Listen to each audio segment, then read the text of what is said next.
Hello every one.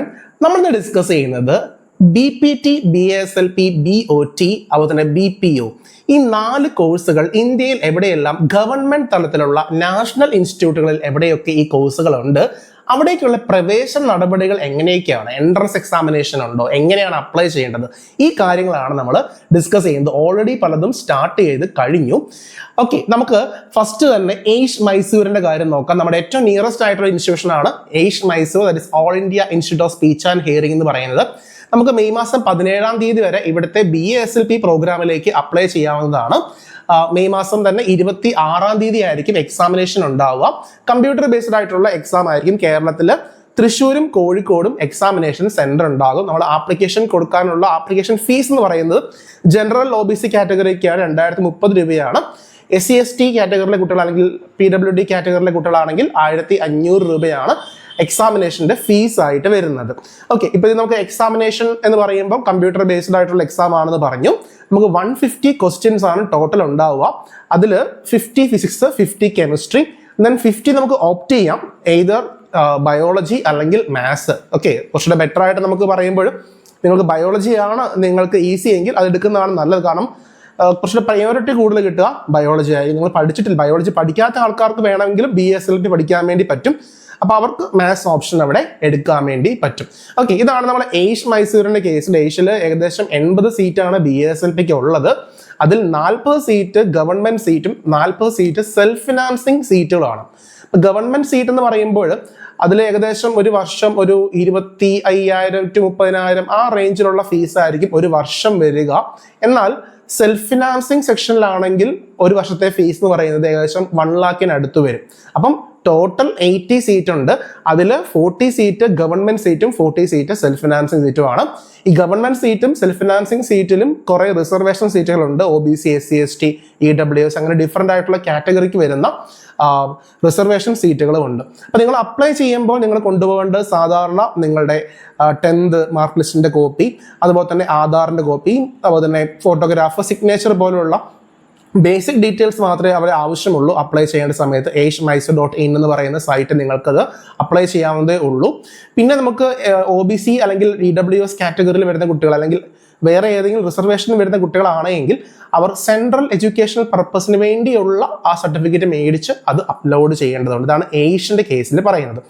നമ്മളിപ്പോൾ എയ്ഷ് Mysore entrance exam separate ആയിട്ട് നടത്തും എന്ന് പറഞ്ഞതുപോലെ തന്നെ മറ്റു ചില നാഷണൽ ഇൻസ്റ്റിറ്റ്യൂട്ടുകളുണ്ട്. അതായത് BPO, BPT, BOT, BSLP കോഴ്സുകളുള്ള ഇൻസ്റ്റിറ്റ്യൂട്ടുകളാണ്. ഇവർ കോമൺ ആയിട്ട് ഒരു എൻട്രൻസ് എക്സാം നടത്തുകയാണ് ചെയ്യുന്നത്. അതായത് CET എക്സാം എന്ന് പറയും. അപ്പോൾ അതിൽ ഉൾപ്പെടുന്ന ഇൻസ്റ്റിറ്റ്യൂഷൻസിന്റെ പേരുകളാണ് ഞാൻ ഇനി വായിക്കുന്നത്. ഒന്നാമത്തേത് Pandit Deendayal Upadhyaya National Institute for Persons with Physical Disabilities ആണ്. ഇവിടെ BPT, BOT ആൻഡ് BPO കോഴ്സാണ് ഉള്ളത്. പിന്നെ Swami Vivekananda National Institute of Rehabilitation കട്ടക്കിലാണ് വരുന്നത്, ഒഡീഷയിലാണ്. ഇവിടെ BPT, BOT, BPO, BSLP കോഴ്സാണ് വരുന്നത്. National Institute for Locomotive Disabilities കൊൽക്കട്ടയിൽ. ഇവിടെ 4 കോഴ്സും ഉണ്ട്. BPT, BOT, BPO, BSLP course ഉണ്ട്. National Institute for Empowerment of Persons with Multiple Disabilities, ഇത് ചെന്നൈയിലാണ് വരുന്നത്. ഇവിടെ BPT, BOT and BSLP course ഉണ്ട്. Then Ali Yavar Jung National Institute for Speech and Hearing Disabilities, ഇതിന് മുംബൈ ക്യാമ്പസും ഉണ്ട്, സെക്കൻഡറാബാദ് ക്യാമ്പസും ഉണ്ട്, കൊൽക്കട്ട ക്യാമ്പസും ഉണ്ട്. ഈ 3 ക്യാമ്പസിലും നമുക്ക് BSLP കോഴ്സാണ് ഉള്ളത്. Then composite regional centre for skill development and rehabilitation, ഇപ്പം ഇത് വരുന്നത് ആസാമിലാണ്, ഗുവാഹട്ടിയിലാണ് വരുന്നത്. BSLP കോഴ്സ് ഉണ്ട്. അതിൻ്റെ ഒരു ബ്രാഞ്ച് പാറ്റ്നയെ വരുന്നുണ്ട്, അവിടെ BPO കോഴ്സാണ് ഉള്ളത്. ഈ പറഞ്ഞ ഇത്രയും ഇൻസ്റ്റിറ്റ്യൂട്ടുകളിലെ കോഴ്സുകളിലേക്ക് ഒരുമിച്ചുള്ള ഒരു എൻട്രൻസ് എക്സാമിനേഷൻ നടക്കുകയാണ് ചെയ്യുന്നത്. എല്ലാ വർഷവും ഉണ്ട്. CET എന്ന പേരിലാണ് എക്സാമിനേഷൻ ഉള്ളത്. കേരളത്തിൽ നോർമലി ട്രിവാൻഡ്രത്തും അതുപോലെ തന്നെ കോഴിക്കോടും സെൻറ്റർ ഉണ്ടാവാറുണ്ട്.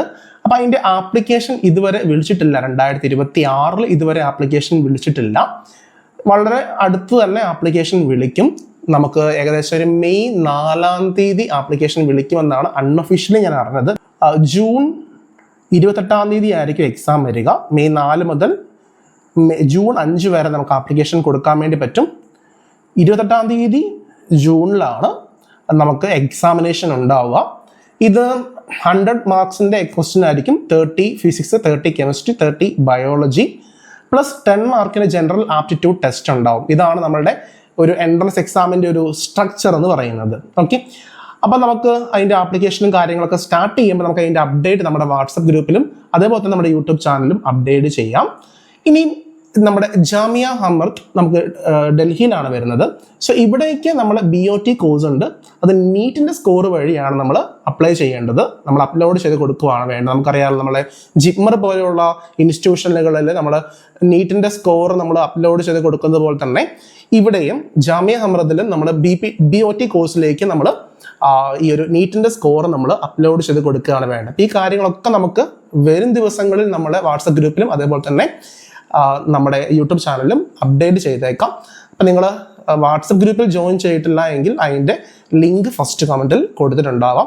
അപ്പോൾ ഇതല്ലാതെ നിങ്ങൾക്ക് ഈ ഇൻസ്റ്റിറ്റ്യൂട്ടിലൊന്നും അല്ലാതെ നമുക്ക് നമ്മുടെ നിയറസ്റ്റ് ആയിട്ടുള്ള WFOT അംഗീകാരമുള്ള അല്ലെങ്കിൽ അയോട്ട അംഗീകാരമുള്ള BOT കോളേജുകൾ അല്ലെങ്കിൽ RCI അപ്രൂവൽ ആയിട്ടുള്ള BASLP കോളേജുകൾ, ഇങ്ങനെയുള്ള കോളേജുകളിലൊക്കെ വളരെ നിയർ ബൈ ആയിട്ട് നമുക്കറിയാം. നമ്മളെ നോക്കുവാണെങ്കിൽ ചെന്നൈയിൽ SRM ഉണ്ട്, സവീതയുണ്ട്, ചെട്ടിനാടുണ്ട്, ശ്രീ രാമകൃഷ്ണയുണ്ട്, അല്ലെങ്കിൽ മണിപ്പാലുണ്ട്, അമൃതയുണ്ട്. അപ്പം അങ്ങനെ JSS, അങ്ങനെ നമ്മുടെ നിയർ ബൈ ആയിട്ടുള്ള കോളേജുകളിൽ അഡ്മിഷൻ വേണമെന്നുണ്ടെങ്കിൽ നിങ്ങൾക്ക് താഴെ കാണുന്ന നമ്പറിൽ വിളിക്കാം. അല്ലെങ്കിൽ താഴെ ഒരു ഗൂഗിൾ ഫോം കൊടുത്തേക്കാം. ആ ഗൂഗിൾ ഫോം ഫില്ല് ചെയ്യുക. അപ്പം നിങ്ങൾക്ക് ഇൻഫർമേഷൻ തരുന്നതായിരിക്കും, കൃത്യമായിട്ട് എങ്ങനെയൊക്കെയാണ് അഡ്മിഷൻ എടുക്കേണ്ടതെന്നും അഡ്മിഷൻ നിങ്ങളെ ഹെൽപ്പ് ചെയ്യുന്നതുമായിരിക്കും. ഓക്കെ, അപ്പം മറ്റൊരു വീഡിയോയുമായിട്ട് കാണാം. എല്ലാവർക്കും ഗുഡ് ബൈ.